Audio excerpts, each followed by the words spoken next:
Today, Iran and the U.S. confirmed that a second round of talks over Iran's nuclear program would take place this weekend in Rome. But at the same time, both the U.S. and Iran have hardened their negotiating positions after describing the first round as constructive. Nick Schifrin's been following this today and joins me now. So, Nick, let's start with the U.S. side here. What's the U.S. position going into this second round of talks? As you said, Amna, the mood music after the first round in Oman seemed in sync. These were mostly indirect talks moderated by Oman's foreign minister between top presidential special envoy Steve Witkoff and Iranian foreign minister Abbas Araghchi. Both sides described them as positive, as constructive, and on Monday night, Witkoff went on Sean Hannity's show and seemed to support a key Iranian demand that Iran would be allowed to keep its nuclear enrichment program, even if that program would be capped. The president means what he says, which is they cannot have a bomb. The conversation with the Iranians will be much about two critical points. One, enrichment. As you mentioned, they do not need to enrich past 3.67%.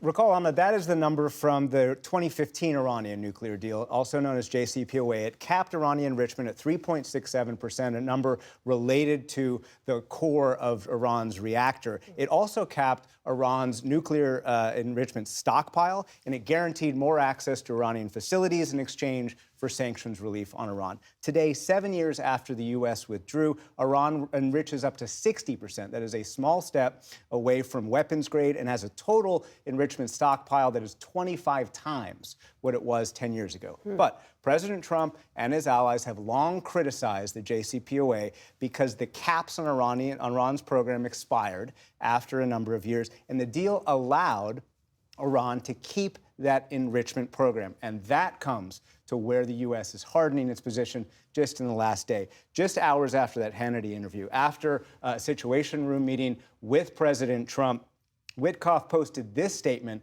on X. He said, quote, "Iran must stop and eliminate its nuclear enrichment and weaponization program." Let's keep that up for a second. Eliminate its enrichment program. That is a direct reversal of what he said on Monday night, because he's saying there Iran should not be allowed to enrich at all. An official familiar with these negotiations tells me that, quote, President Trump likes to keep people off balance, and that the U.S. policy right now is what Witkoff posted on X. So at least in public, that means that the U.S., regardless of what Witkoff said previously, is demanding Iran dismantle its enrichment program.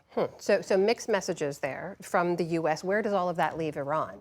Today, Araghchi criticized Witkoff's conflicting statements, and he specifically said that Witkoff's demand for Iran dismantled that program, that was an Iranian red line. We have heard contradictory and conflicting stances. Mr. Witkoff has spoken in various ways. The true stance will become clear at the negotiation table.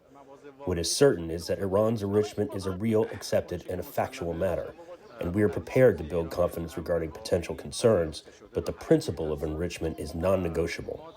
Principle is non-negotiable. A U.S. official familiar with the negotiations tells me that they expected Iran to take a hardline position.